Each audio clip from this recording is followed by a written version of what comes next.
Hey everyone, Aaron Stewart with the Little Black Couch. Thanks for joining me today for a quick live. I actually had a pretty cool discussion with somebody who heard one of the previous videos about my time in Pakistan and where it kind of hit me that I wanted to be an entrepreneur just to be able to make more decisions for myself and stay out of harm's way.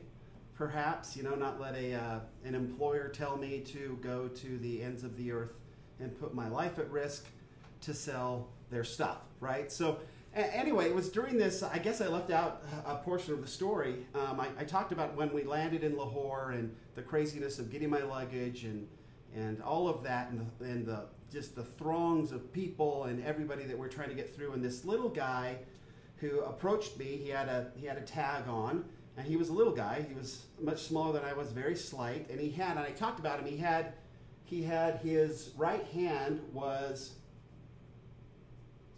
his right hand was all wrapped up in gauze, and it was all bloody, right? It was just this big bloody stumpy thing, right? Wrapped in gauze. Anyway, he came and he talked to me, but he was the only one that approached me. And he said, "Hey, where do you need to go?" I pulled out my big sheet of paper before we had any electronic devices and said, "Hey, I need to go to this hotel." And he's like, "Okay, my brother drives a cab, we'll take you there." And I'm like, "Cool." He had a tag on, he was allowed into the secure area to see me, and by secure area I mean on this side of the rope, it wasn't that secure. But he was there, and I trusted him. He just had a way about him, right? And so I trusted him and went along, and the throng of people kind of closed in on us, and we fought our way through. His brother is actually quite a bit bigger than him, and he was the one that drove the cab. It was his cab. So they kind of forced their way through. I held on to my luggage. I had this big, huge Samsonite rolling bag, and I pushed it kind of through to kind of make the way for me, and I had people pulling on me and grabbing my hair and all this kind of stuff. And so it was a little disconcerting for sure. A new country. I'd never been to Pakistan before. I'd been to it was different. It smelled different, felt different. It was muggy, it was hot, it was dirty. The air was just dirty. You could smell fumes and dust, and it was just kind of a weird, my clothes were sticking to me, all that kind of stuff. So we get into the car, and everybody started yelling at me for dollars, and so things are kind of crazy. I didn't have any dollars. I changed all my dollars in Amsterdam to rupees, so I had a pocket full of rupees, and it wasn't in my pocket, it was in my my secret stash thing that we used to stick them down our shirts, right? So it was down in here, protected. Anyway, so we get into the car, and they surround the car, and they won't let it go, and they're rocking it, and they're screaming dollars, dollars, dollars. And anyway, so I got my little wallet thing out of my shirt, and I pulled out and essentially had, I don't remember what I had, it was like $100 in rupees or something like that, but it was a pretty good stack. The dollar went quite a ways in Pakistan at that time, so I had quite a bit of rupees, and I just opened up the window big enough where I could throw out the money, and it just went, and people scattered there, and it gave us enough room where we could drive out of there, and as we were driving. And I kind of went over that previously. So I'm in a very sort of uncomfortable spot. The taxi driver, his brother, the bigger one, he's driving. And then this gentleman who talked to me, he was quite slight, and he was in the back with me, which is also pretty interesting, right? You'd expect them to be in the front. So I asked him, why are you back here with me? And he told me, well, in case they got the doors or something open, that I needed to be here to help you. And I'm like, okay, look, you've got one hand, the other one's cut off, and you're about half my size. What do you think you're going to do for me, was what I was thinking. But I said to him, I said, I don't mean to be rude, but what happened to your hand? When did that happen? Anyway, he kindly told me the story, and it was a tragic one. He was at work. He was an accountant, and they accused him of embezzling, of stealing, and decided that he'd done it. And so part of his punishment was they lopped off his hand. Seems extreme. especially when he said he was innocent, and I'm not here to say whether he was or not. He seemed like a nice guy, but they lopped off his freaking hand. So I was a little kind of taken aback by that conversation, and then I asked, well, when did it happen? And he said, oh, yesterday.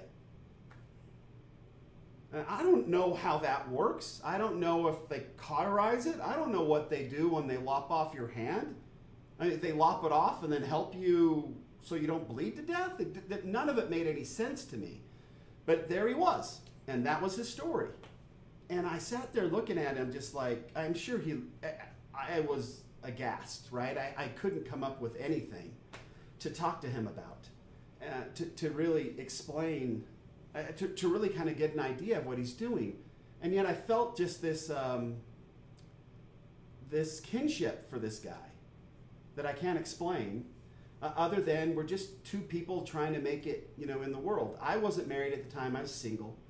And so I asked him why he was back to work so quickly after such a terrible injury. And he said, my family needs me. And I thought, you know what? I want to be like that. There's a lot of times, it was a really important thing for me to learn in a very strange place. And it was because there was probably so much emotion going on that it made such a big impact on my life. But I wanted to feel that way. I wanted to feel like that when I went to work and that when I did what I do, that I did it for, if you do it for somebody else, then it doesn't matter the pain and the trauma and the difficulty that you face. And he obviously had an immense amount of all of that. But if you're doing it for something bigger than yourself, then you can pretty much handle anything. And that's what this gentleman proved to me. And I wish I remembered his name. I know it's written down in my journal somewhere, but I can't remember his name. But that's what I learned from that. And I think as entrepreneurs, we need to keep that in mind. So if we get too caught up in the what a very important person in my life used to say, if you get caught up in the thick of thin things, right? If you get caught up in the things that really don't matter much, if you try to use the things that don't matter much as your motivation, then you will have a very difficult time as an entrepreneur, because it gets difficult and it gets real. There are challenges. Every day is a new challenge. You have to learn new tasks, new skills very quickly, because it demands your instant reaction, and you need to take action, and you have to do it sometimes without really knowing full well what's going on, and that's a hard way to live. So if we have our motivation and our focus and our, I guess if we have all of our priorities aligned to something that's much bigger than ourselves, much bigger than secular-based objects. I mean, I couldn't do what I do as an entrepreneur if it was just about money. Money doesn't move the needle for me very much. I love to have it to pay my bills and taxes and all that. I love to have it so we can eat at nice restaurants and so we can, drive nice cars and all those sorts of things. So it's definitely a benefit. It's definitely something that makes life easier to live, but it's not something to get you to do things as hard as being an entrepreneur. I don't believe that money is a big enough motivator to make you do the things that you have to do to get it done right, So with that, then, that's what I've learned from this gentleman, is that it was, man, that's freaking me out. Can you see that right there? It's like a leaf in a plant bouncing up and down. Sorry, I just saw that. So that's the big lesson in all of this, is make sure that when you are going after your dreams, that your motivation is something much bigger than just a new car, or just nice clothes, or just vacations, or just whatever. Because if you can find something that's more important than those things, when the tough times hit, you'll be able to blow through them. Because what's driving you is not going to be able to stop you. Because your thoughts and your motivations are far beyond anything that this world can throw at you.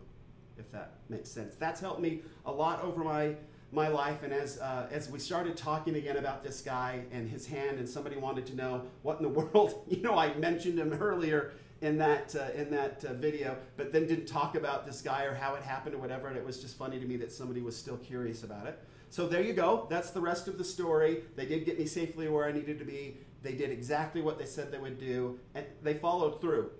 And he was exemplary because he was living for something bigger than himself. He was living for his family. So hopefully that's helpful to somebody.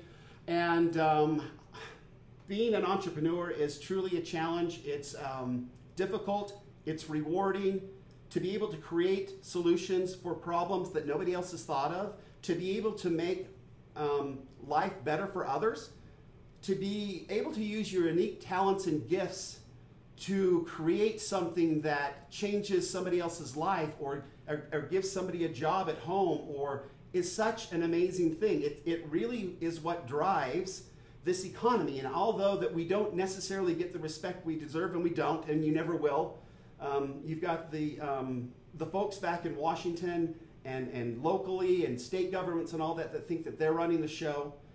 But without us, they would have nothing, and they would have no jobs, and there would be no reason for any government or anything anywhere if there wasn't for entrepreneurs.